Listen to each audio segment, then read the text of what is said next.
Salut tout le monde et bienvenue sur Roue 92. Aujourd'hui, on se retrouve pour une nouvelle vidéo sur la chaîne. Aujourd'hui, nous allons parler des Prime Day d'Amazon. Un événement une à deux fois par an où il y a des offres ultra intéressantes. Bien sûr, pour ceux qui sont abonnés à Amazon Prime. S'il y a des produits qui vous plaisent, n'hésitez pas à aller les voir dans la description. Et comme d'habitude, si la vidéo vous plaît et si vous a été utile, n'hésitez pas à me soutenir en mettant un pouce bleu, en activant la cloche, en vous abonnant si ce n'est pas déjà fait. Allez, on se retrouve sur mon ordinateur. Alors on se retrouve en premier pour les composants donc PC pour ces Prime Day de Amazon. On va commencer par une carte, la carte MSI B650 Gaming Plus Wi-Fi. Donc une carte bien équipée et pour des AMD de 7, 8 et 9e génération et en AM5 équipé Wi-Fi.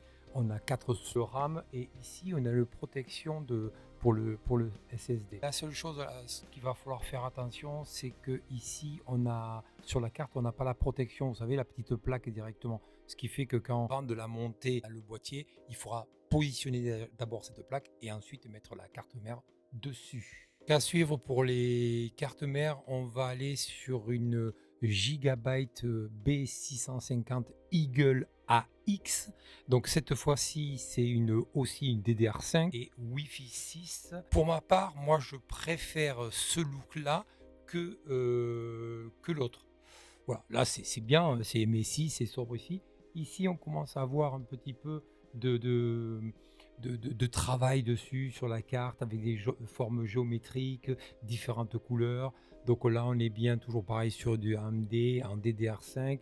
On a une protection thermique aussi du SSD. On a 4 slots de RAM et donc bien équipé aussi comme carte mère.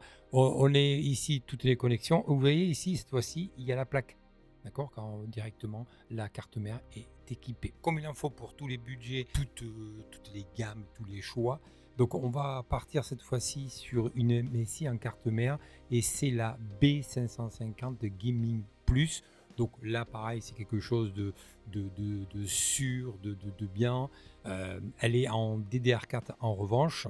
C'est le format bien sûr ATX et vous avez vu le prix est relativement intéressant. Là pareil, carte bien équipée au niveau des USB. Attention, cette carte là, pour ce prix là, pour ce modèle là, elle n'a pas le Wi-Fi. Donc il faudra prendre une carte Wi-Fi et ça je vous le mettrai dans le ici ou ici dans le i une vidéo sur carte Wi-Fi. Une dernière carte mère, cette fois-ci c'est la Asus TUF Gaming B650 donc plus et en Wi-Fi. Donc là aussi pareil, très belle carte mère. C'est une valeur sûre pour de l'Asus en Wi-Fi et pareil elle est pour des Ryzen en format ATX. Donc là, on a vraiment un look vraiment très bien équipé. 4 slots de RAM. On a les emplacements SSD. Là, elle est donc Wi-Fi. Et pareil, au niveau des connexions, il y a vraiment tout ce qu'il faut. Aussi, comme je disais, le Wi-Fi 6, là, les deux cônes pour pouvoir brancher votre antenne. On va passer maintenant sur de la RAM. Donc là, on va passer sur du grand classique. C'est les Corsair Vengeance LPX en DDR4 et en 2x16, donc en 32 Go. C'est vraiment du classique. C'est ce que j'ai moi dans mon boîtier. Il faut bien choisir sa RAM, comme ici en fréquence en 3200 C16. Donc fréquence et latence C16. Donc ce qu'on préconise, c'est choisir quelque chose où il y a le plus de fréquences, plus c'est haut, mieux c'est, et en latence, plus c'est bas, mieux c'est. Donc un côté haut et un côté bas. Donc ici en 3200 C16. Alors comme il faut contenter tout le monde, et bien là aussi on va avoir de la RAM sans RGB, on va avoir de la RAM avec RGB. Donc cette fois-ci je vous propose les Corsair Vengeance RGB. En revanche, attention, elles sont en DDR5 et c'est en 32 Go en 2x16 et c'est une 6000 c'est L30. Donc ça c'est le bon ratio, haut en fréquence et bas en latence. Une autre RAM, un Corsair Vengeance, cette fois-ci c'est les Corsair Vengeance RGB Pro, pareil en 32 Go. Et c'est de la DDR4. Donc on avait de la DDR4 tout à l'heure avec les Vengeances, les classiques non RGB. Et là, vous l'avez ici en RGB. Ils sont optimisés pour AMD. Alors on continue avec les processeurs. Là, on va sur un processeur sur le haut du panier. Il est en AMD et AM5. Gardez à l'esprit qu'il y a d'autres composants à acheter. Et voilà, il faut faire attention à son budget. Donc on ne prend pas tout le budget sur le processeur et on délaisse le reste. Il faut vraiment avoir une harmonie dans toute la composition de votre tour et de votre PC. Donc là, on se dirige sur Ryzen 7 9800X 3D, 8 cœurs 16 threads. Donc là, voilà, donc un très bon processeur. Et comme je dis, le budget, on est quand même à pratiquement 500 €. Même si ça baisse, on est quand même encore à 500 €. À suivre en processeur, là, on va prendre sur un processeur donc en AM4 et c'est le Ryzen 7 5800X. C'est le processeur que j'ai à l'heure actuelle dans ma tour, dans ma composition. Il ne chauffe pas trop, il est en M4 et pour faire un upgrade comme moi, c'est ok. Cependant, pour une première machine aux alentours de 1000 €, il vaut mieux passer sur du AM5. Et on continue sur un processeur, un Ryzen 5 aussi, c'est le 7600X. Voilà, c'est un processeur donc en AM5, très bon processeur avec une bonne puissance et un bon rapport qualité-prix. Alors, les choses que je sais et que nous savons que vous attendez beaucoup, donc c'est les cartes graphiques. Mais bon, même si on en attend beaucoup, je rappelle qu'il n'y a pas que ça, parce que pour les petits budgets, je rappelle que vous pouvez prendre un processeur avec carte graphique intégrée. Parce que la carte graphique, c'est quand même un budget conséquent qui peut aller de 200 ou 300 € jusqu'à plus soif. Et donc voilà, c'est un lingot d'or que vous avez dans le boîtier. Mais si le reste ne suit pas, ça sert à rien. La RTX 5060 Ti en 16 Go. Pour ma part, je préfère moi des cartes graphiques. Alors c'est peut-être pour le look ou parce que ça remplit bien le boîtier, notamment sur un boîtier comme j'ai à l'heure actuelle, le H9 qu'on verra tout à l'heure de la NZXC. Donc moi je préfère à 3 ventilateurs. Restez sur voilà aux alentours de 10, 12, 16 Go.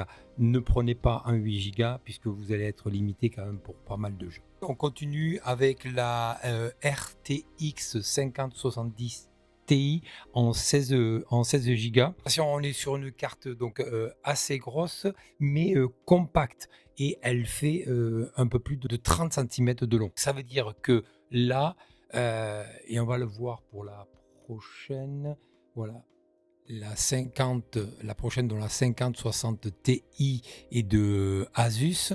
Donc vous avez vu donc en 2 ventilateurs ou ici en 3 ventilateurs. Quand vous allez choisir une carte graphique, vous ne choisissez pas la carte graphique pour la performance absolument de la carte graphique. Il faut prendre cette carte graphique que vous voulez en fonction de ce que vous voulez, faire du montage ou des jeux. Mais surtout, il va falloir prendre compte et savoir dans quel boîtier vous allez le mettre. Puisque on parlait ici pour celle-ci de 30 cm, mais on peut aller jusqu'à 40 cm. Donc ce qui fait que si vous avez un tout petit boîtier, vous achetez une grosse carte graphique, ça passe pas dedans. D'accord? Donc attention au choix de la carte graphique. Donc il y a le prix, il y a les performances, mais il va y avoir la longueur, la grosseur, l'épaisseur, donc la fixation dans le boîtier, notamment si vous prenez des boîtiers avec sur le devant, sur le côté, là, des ventilateurs ou en water cooling.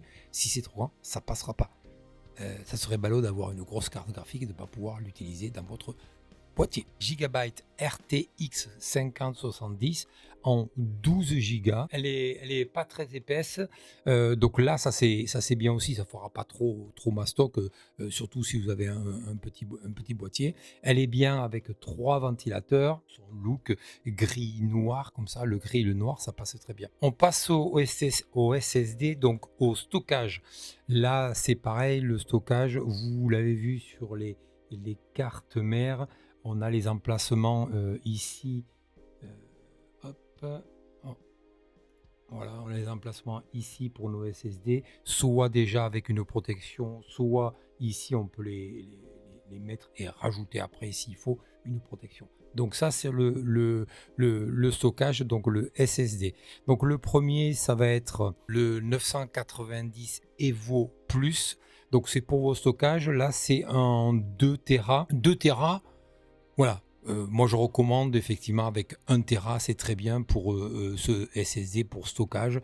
Donc ça va pouvoir commencer à mettre votre système, mais on verra tout à l'heure une petite option pour le système, votre système et des jeux. Le deuxième, ça va être donc le Crucial P3 Plus. Donc ça c'est les SSD que j'ai dans ma configuration. C'est une valeur sûre et ils sont donc en ma configuration. Et vous avez vu surtout, il y a plus de 48 000 avis. Donc vraiment, là, on peut y aller, on peut l'acheter, il n'y a aucun souci. Et il est en 1 Tera. Et ensuite, je vous parlais de la petite option tout à l'heure. Donc là, on va avoir, on peut mettre du coup un SSD comme ça pour pouvoir mettre vos jeux, vos applications et autres pour une rapidité d'exécution, de lecture et d'enregistrement. Et on va mettre notre système sur celui-ci. Donc c'est le PNY-CS900 en SSD, donc interne et SATA. Donc là, pareil, on est sur 1 Tera et vous avez vu, on est aux alentours de 50 euros. Alors, il va bien falloir refroidir tous ces composants qu'on va mettre dans le boîtier. On verra un peu plus tard dans la vidéo. Donc pour ça, je vous ai trouvé donc des ventilateurs. Et là, on est sur l'article P12 PWM. C'est un ventilateur en 120 mm. Il est non RGB, mais on est sur de l'article. Donc c'est là une bonne référence au niveau des ventilateurs. Et ils sont à 9 euros sans RGB. Thermalright, là aussi, ils savent, ils connaissent ce qu'ils font et ce qu'ils disent. Ils sont sobres, silencieux, efficaces et pas cher. Moi, je les ai dans mes différentes configurations, à savoir en noir, soit en blanc. Au début, c'était un package de 3. Maintenant, ils font des packages de 5. Et je vous invite à aller voir qui est ici, ma vidéo donc sur les Thermalright. Et là, c'est ce que j'ai découvert, que j'ai découvert et surtout que j'ai acheté et que j'ai mis dans ma configuration. C'est les TZMRIT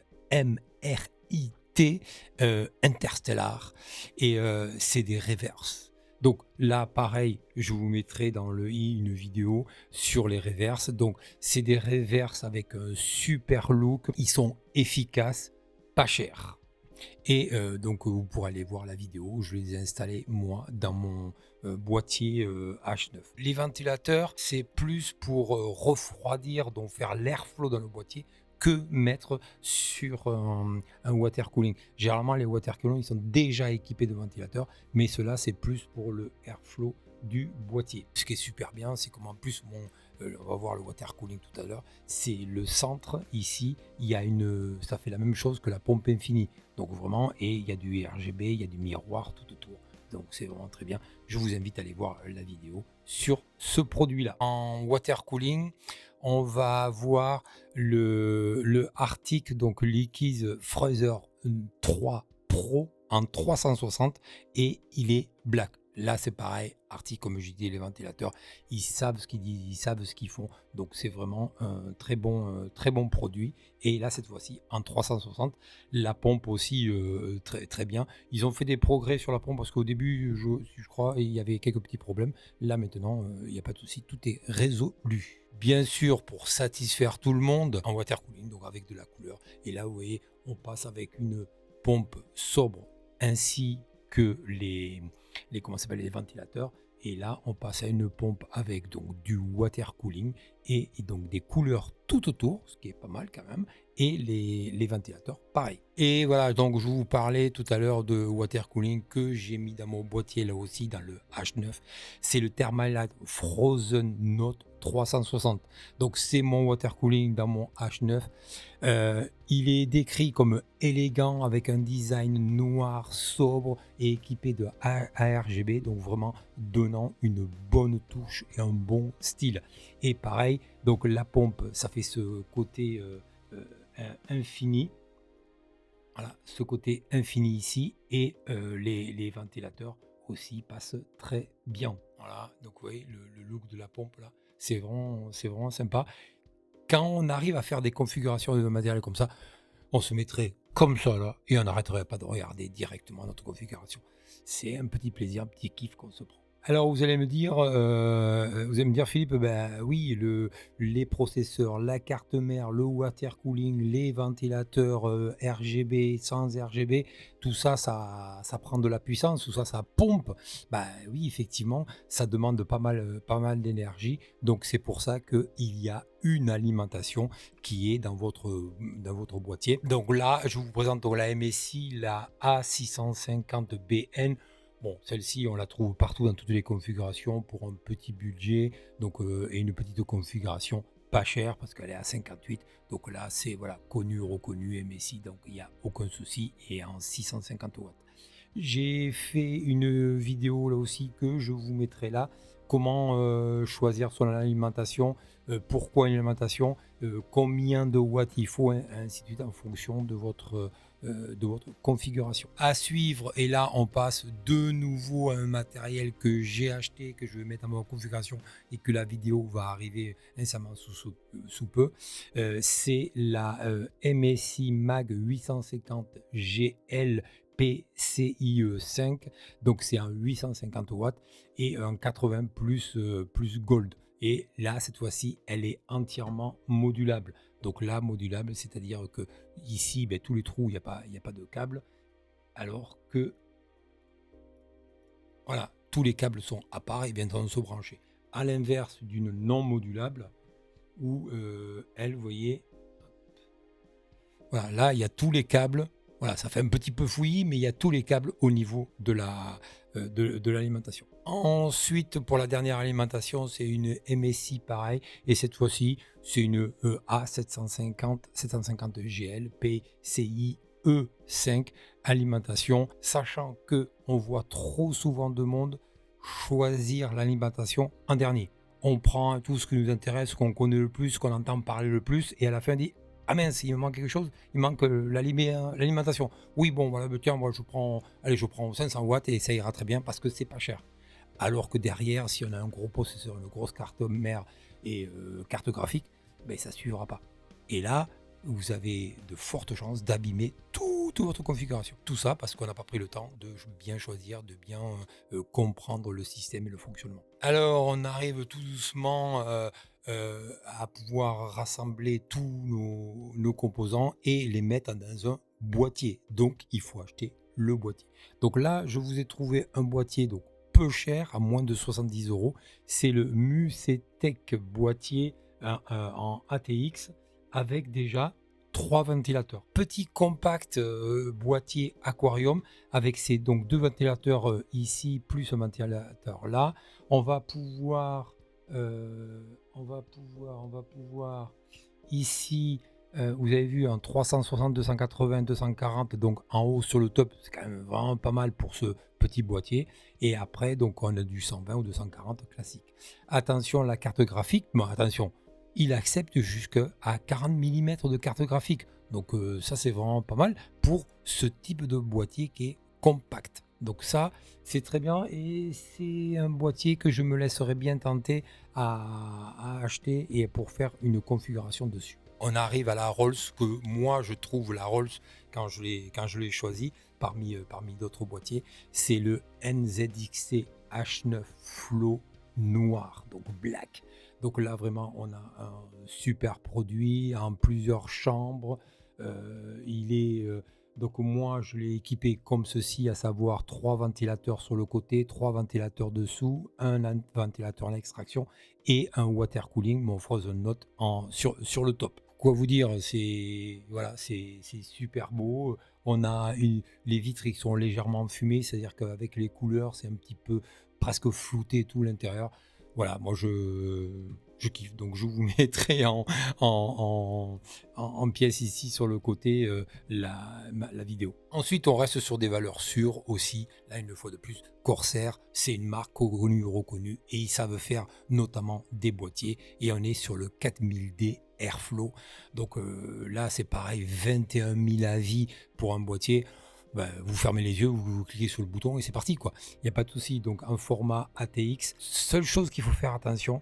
Et là, si on devait, mais je pense que chaque fois tout le monde le dit, mais à Corsair, super les périphériques, super les boîtiers. Mais pourquoi voilà, il y a que deux ventilateurs, un ici à l'avant et un à l'extraction, et ils sont non RGB, c'est des classiques. Pourquoi? Bon, ben, pour nous, ce qui va nous intéresser, c'est que vous pouvez y mettre les ventilateurs qu'on a vus tout à l'heure en thermal right ou même directement les reverses. Et donc, comme ça, vous aurez un super boîtier. Une des particularités aussi sur des Corsair, sur les nouveaux Corsair, c'est que ici, donc l'airflow, il est très bien et tout. Et en plus, maintenant, voilà, on peut choisir des plaques devant des grilles et là c'est si je m'abuse, c'est en bois, c'est bien maillé. Donc ça donne encore de la puissance et un look vraiment particulier à ces boîtiers Corsair. Donc on en a fini avec tous les composants internes de votre tour et de votre boîtier. On va passer maintenant sur les périphériques et en premier, on va parler de claviers. Donc les claviers, il y en a de toutes sortes, des grands, des petits, des moyens, avec des super touches, avec des touches RGB, d'autres non, avec membrane, avec mécanique, et il y a même maintenant des magnétiques. Donc vraiment, voilà, c'est pour s'y retrouver, c'est pas toujours évident. Donc pareil, je vous ai fait des vidéos sur différents produits. Là, on va se concentrer sur des RK Royal. Donc j'en ai 3 à vous présenter. Donc là, on est sur le RK61. C'est un clavier gaming, donc cette fois-ci sans fil, AZERTY et mécanique, donc français et mécanique. Donc voilà, tout petit, tout trapu, un bon RGB sur AZERTY. On est sur des switches RED. Comme je vous disais, il y en avait 3 et là on va être sur le K Royal, le R75. Donc là pareil, on est sur un clavier sans fil mécanique, donc AZERTY français. Mais en plus, voilà, il y a, il y a un look là. Il y a un look un petit peu rétro, ce côté vert pomme, bleu, beige.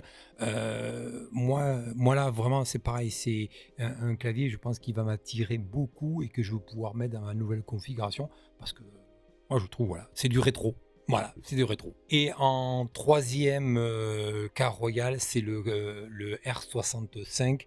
Là, c'est pareil. On est sur un clavier mécanique en AZERTY, donc en français. Look là aussi, mais je préfère quand même celui-ci. Ensuite, bon, bah oui, il faut penser à tous les budgets. Il faut penser à des gens qui aiment bien avoir, comment ça s'appelle ça, occuper tout votre tapis de souris. Donc, prendre des claviers plein format, pas très cher et qui puissent bon, faire ce qu'ils ont à faire. Hein. Donc là, on a un clavier donc filaire à membrane. C'est très bien pour débuter. Il est à membrane, il est plein format, il a un repose-poignet. Pour commencer, voilà, c'est très bien. Vous dépensez pas beaucoup, moins de 50 € et vous avez un clavier RGB grand format. Donc ce petit écran, donc, effectivement en dalle VA, donc il ira très bien pour un premier écran, pour en utilisation donc première. En plus, on a ici les bords qui sont très fins et tout, donc ça c'est très bien. Sinon, pour équiper votre setup, cette fois-ci en deuxième écran. Donc là, on a un autre écran, ça va être un Asus et c'est donc un 24 pouces, c'est un 1920 par 1080 et c'est là dalle IPS 120 Hz avec 1 milliseconde. Et là, le prix, le prix, il n'y a pas de souci, 113 €, là aussi, vous pouvez y aller et c'est très bien. Moi, ce que je fais attention quand je choisis un écran, alors là, on ne le voit pas en l'occurrence. Bon, c'est les connectiques, bien sûr, il faut faire attention aux connectiques que vous allez choisir, mais ça va être aussi ici aux plaques et aux supports VESA qui vont vous permettre d'accrocher votre écran avec un support écran. Et là, votre écran va être en lévitation au-dessus de votre setup, donc ce qui fait que vous gagnez de la place dessous. Là, vous pouvez mettre des plantes, d'autres périphériques et les enceintes. Donc, ce qui fait qu'on est sur une dalle VA à 100 GHz. Voilà, et en plus, c'est peu cher. On est à moins de 230 € pour un écran en 34 pouces. Donc, ça vous permet de le partager en deux. Donc, voilà, il y a plein de choses. Donc, vous pouvez avoir dans le même écran 2 voire 3 écrans en même temps directement, des pages que vous pouvez mettre. Et pour la taille même de travail, elle fait tout l'écran. Donc, ça, c'est pas mal. Alors, je vous parlais au début donc de voir toute la vidéo et pour accéder à un petit bonus, puisque on a vu tout ce qui se mettait sur le setup, mais le setup c'est une planche, une table de bureau, c'est tout ce que vous pouvez y mettre, mais il existe, alors maintenant en ce moment on en voit partout. Moi, c'est pas une chose que je raffole, mais on en voit partout, donc je me devais de le mettre dans la vidéo et de vous en parler. C'est effectivement les bureaux assis debout. Donc c'est un bureau, là on n'a que l'armature avec un seul moteur et ça vous permet de faire monter le bureau avec ici une télécommande et vous allez pouvoir effectivement d'être en position assise, vous retrouver en position debout. Alors là, on n'est plus sur le côté arrêtons de rester affalés sur votre fauteuil sans bouger et tout. Là, on va s'obliger à bouger, donc être debout, voire même mettre un tapis de marche dessous et tout. Voilà. Donc c'est la grande mode en ce moment du bureau assis debout. Donc je devais vous le mettre. Et surtout que là, la marque référente là-dessus, c'est donc effectivement FlexiSpot, parce qu'on voit que ça partout, et on est à 109 €, quoi. On est à 109 €. Donc là, c'est pareil, la souris elle glisse, le bouton, le curseur arrive sur le bouton, et clique, ça a cliqué, c'est parti, vous l'avez commandé. Voilà pour cette vidéo des Prime Day 2025. Dites-moi en commentaire si un des produits vous intéresse. N'oubliez pas de liker si la vidéo vous a aidé, de vous abonner et on se retrouve très bientôt sur ma chaîne pour un nouveau contenu sur Woo92. Ciao!